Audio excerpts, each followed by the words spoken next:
Hey Zach and Jesse, this is Tony in California, where it's been a really dry and windy winter, and because of that my winter cover crop of peas and vetch have not grown very well, and this is part of a really big challenge, existential crisis really, for agriculture and for farmers. That is, climate change is disrupting weather patterns. We're having more irregular rainfall and more extreme temperatures and growing conditions.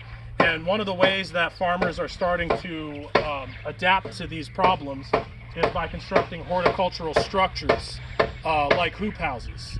Now, it's winter now, so we have plastic on this. In the summer, you take the plastic off, put some shade cloth over there, and you know, when you have a 105, 110, 115 degree day, some shade cloth on a structure like this could make a difference between your plants, really dying in the heat and them getting to harvest. And beyond, the obvious things of your plants growing well, these kinds of structures can make a really big difference for farm workers as well. There are many regions of California where in the summertime, once it gets to about 9, 10 a.m., people stop working because it's just not safe when it's that hot. Unless you have a structure with some shade cloth, then you can get a lot more stuff done during the day. And this is a big part of the reason why the agrivoltaics, which you guys covered last week, are a really big game changer in agriculture. It's the first horticultural structure where the structure itself is generating a secondary cash flow for the farmer in the form of that electricity. And if we zoom out and we think about the bigger issues in California, the biggest agricultural valleys in California have some of the busiest, largest roadways and transit hubs in the country. We're talking about the I-5 freeway, the I-10 freeway, the 99.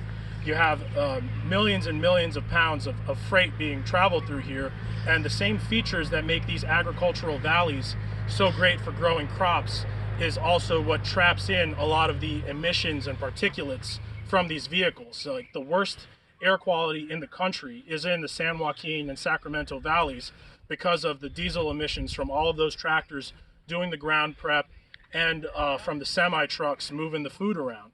So there's a really big need to electrify our transportation. There's a need for electrification of vehicles and cargo. We need to install a lot of mega chargers there.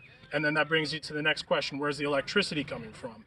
And I would suggest that we can invest heavily in structures like this, but modified to carry photovoltaic panels, because this is what farmers are already doing. For context, 1 acre of hoops like this costs about $18,000 in metal.